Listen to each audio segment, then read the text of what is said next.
प्यारे बच्चों, तो आप लोग हमारे द्वारा चलाई गई ऑनलाइन क्लासेस का लगातार फायदा उठा रहे होंगे और मैं आशा करता हूं कि आप लोग इस लॉकडाउन के इस समय के अंदर अपनी 10th जैसी बहुत ही महत्वपूर्ण क्लास आपकी लाइफ की है, जिसके अंदर आप लगातार अभी से अपनी स्टडी आरंभ करती होगी।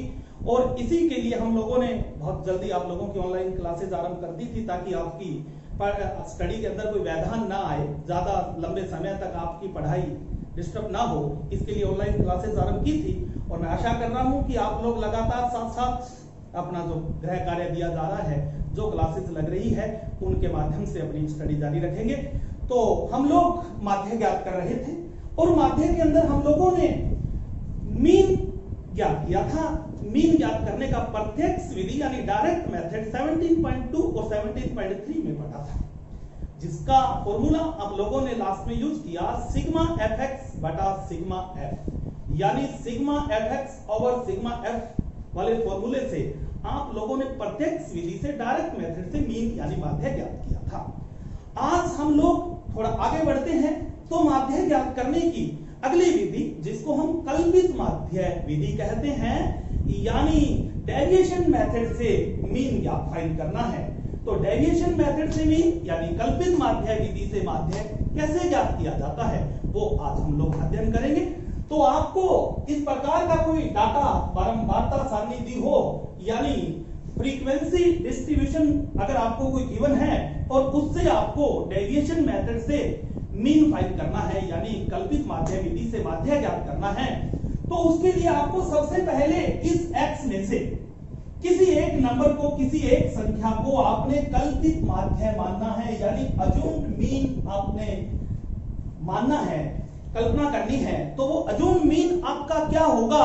x में से कोई भी एक संख्या अज्यूम्ड मीन हो सकती है, कोई बाध्यता नहीं है कि 5 को ले, 25 को ले, 15 को ले। परंतु यदि आप बीच में जाएंगे तो आपकी लास्ट में जब कैलकुलेशन गणना करोगे तो कैलकुलेशन थोड़ी इजी हो जाएगी।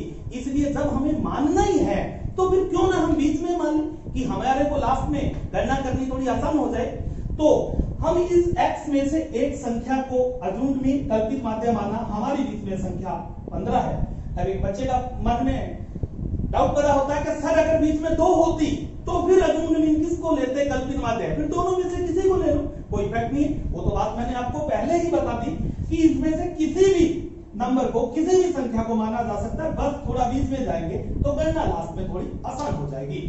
तो आपने अज्यूम्ड मीन यानी कल्पित माध्य लिया, तो कल्पित माध्य जो आपका अज्यूम्ड मीन है वो 15 आया, बीच में आपकी संख्या 15 है। अज्यूम्ड मीन लेने के बाद आपको डी यानी डेविएशन फाइंड करना है, विचलन ज्ञात करना है। डेविएशन जिसका फार्मूला होता है x माइनस ए, डी डेविएशन जिसका फार्मूला है x माइनस ए। तो x में से a आपने क्या करना है? घटाना है, यानी कम करना है। तो 5 माइनस x की वैल्यू 5 है, पहले x है, x आएगा, माइनस a की वैल्यू कितनी है? a की वैल्यू 50 यानी 15 है। 5 में से 15 घटाने पर यानी कम करने पर क्या बचेगा कि माइनस का 10। नेक्स्ट x की वैल्यू क्या है? 10 माइनस a की वैल्यू कितनी है? 15।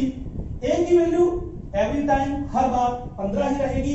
x की value according to step change होती रहेगी, हर बार चेंज होती रहेगी। 10 में से 15 गए, क्या बचता है कि माइनस का 5। नेक्स्ट x की वैल्यू 15 माइनस 15 क्या बचेगा? 0। Next 20 minus 15 5।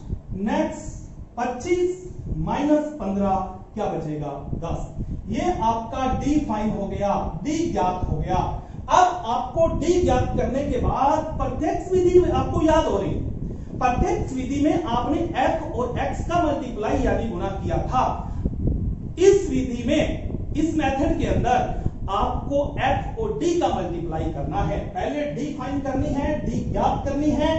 d ज्ञात करने के बाद d का और f का मल्टीप्लाई करते हुए fd फाइंड करना है, fd ज्ञात करना है। fd ज्ञात कीजिए।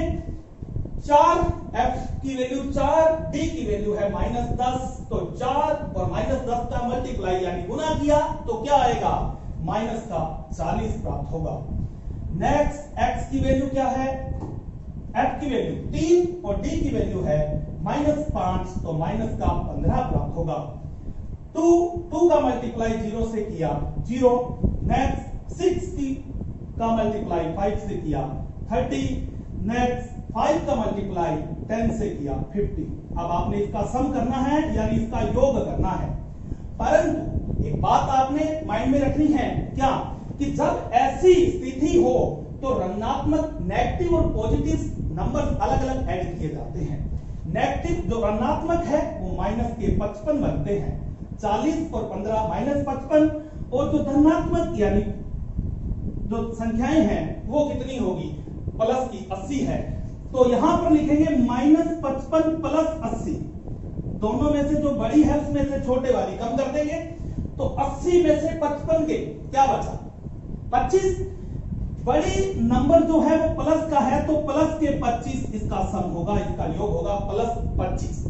अगर ये बड़ी होती तो साइन किसका आता, ये आता, प्लस का बड़ा है तो साइन ये आएगा। साइन का ध्यान रखना है, जो नंबर बड़ा है उसी का साइन साथ आएगा। एफडी आपने फाइंड कर ली। अब आपको मीन फाइंड करने के लिए, माध्य फाइंड करने के लिए आपको फॉर्मूला यूज करना है। माध्य का साइन जो प्रतीक x बार होता है, और कल्पित माध्य विधि यानी डेविएशन मेथड में मीन फाइंड करने के लिए कौन सा फॉर्मूला यूज करोगे, a plus sigma F D over sigma F. माध्य यानी x बार बराबर फॉर्मूला यूज करोगे a plus sigma F D over sigma F. Value put कीजिए, इस फॉर्मूले में वैल्यू पुट करें तो a की वैल्यू कितनी है, आपने स्टार्टिंग में अज्यूम मीन कितना लिया था, 15 लिया था, तो a की वैल्यू है 15 प्लस सिग्मा एफ डी यानी एफ डी का सम, एफ डी का योग कितना है, एफ डी का सम है प्लस के 25, तो यहां आएगा प्लस का 25 सिग्मा एफ। एफ का सम कितना है, एफ का योग है, यहां पर योग लगा लीजिए, कितना आता है इसका सम, 7 9 15 20, इसका सम है 20, तो सिग्मा एफ की वैल्यू है 20 यानी 20।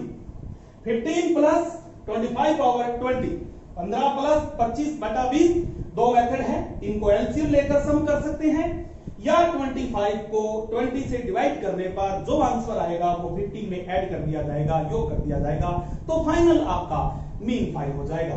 तो क्या होगा, 15 प्लस 25 को 20 से डिवाइड करें तो कितने में डिवाइड होगा, 1 पर, 5.0, 2 पर आया 40, क्या होगा 10 100, 5 पर हो गया, तो 15 प्लस 1 16.25 आपका फाइनल मीन होगा।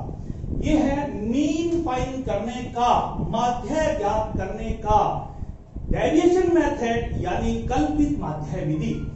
तो आप इस प्रकार किसी भी बारंबारता बंटन का, फ्रीक्वेंसी डिस्ट्रीब्यूशन का मीन फाइंड कर सकते हैं अजूम मीन से यानी कल्पित माध्य विधि से। आप एक समस्या और आ सकती है, क्या आ सकती है कि इसमें तो x गिवन है, x की जगह अगर वर्ग अंतराल यानी क्लास आ जाता तो फिर क्या करते, फिर आपने 17.3 में आपने किया था, क्या किया था, क्लास में से मीन फाइंड करने के लिए सबसे पहले मिडिल वैल्यू क्लास की जो यानी x मध्यमान ज्ञात करना है। x कैसे ज्ञात होगा, आपका जो यहां पर क्लास होगा उस क्लास की लो लिमिट और हाई लिमिट, निम्न सीमा और उच्च सीमा दोनों का सम कर उसे 2 से डिवाइड करने पर x फाइन हो जाएगा। आगे की सारी प्रोसेस यही रहेगी, बस क्लास यानी वर्ग अंतराल आने पर पहले x ज्ञात करना जरूरी है, बाकी सारा प्रोसेस यही होगा। x में से कल्पित माध्य अजूम मीन लेना है, फिर आपने d फाइंड करना है, d फाइंड करने के बाद d का और f का मल्टीप्लाई करना है, मल्टीप्लाई करने के बाद इसका सम करते हुए आपको जो फॉर्मूला यूज करना है वो है a plus sigma F D over sigma F. ये है मीन फाइंड करने का, माध्य ज्ञात करने का डेविएशन मेथड यानी कल्पित माध्य विधि। नेक्स्ट वीडियो के अंदर हम नेक्स्ट टॉपिक का अध्ययन करेंगे। बाय।